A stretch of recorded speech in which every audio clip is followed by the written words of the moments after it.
قانون جديد خرج في فرنسا فوطاو عليه يامس في لاسومبلي ناسيونال. قال لك باللي اي انسان عايش في التراب الفرنسي عنده فوق 18 سنه عنده الجنسيه الفرنسيه ولا لا كارت ريزيدونس يدو تاع العشره ويدو تاع العام ميم ريسيبيسي ويدوه، وعنده اون مالادي غراف انكورابل يعني مرض مزمن وما لقاولهش الدواء تاعه، وهذا المرض هذا راه مأثر عليه في الجسم تاعه ومأثر عليه في النفسيه تاعه ومخليه يتعذب.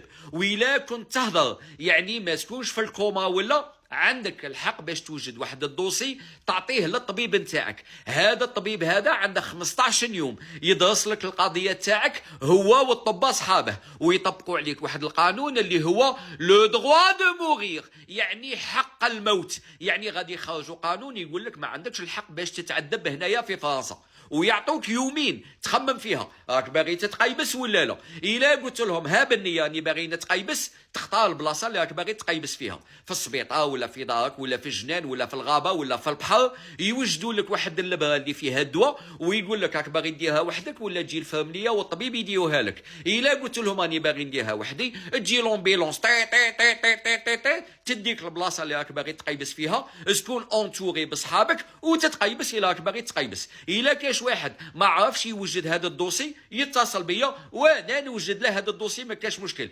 راني هنا باش نعاونكم.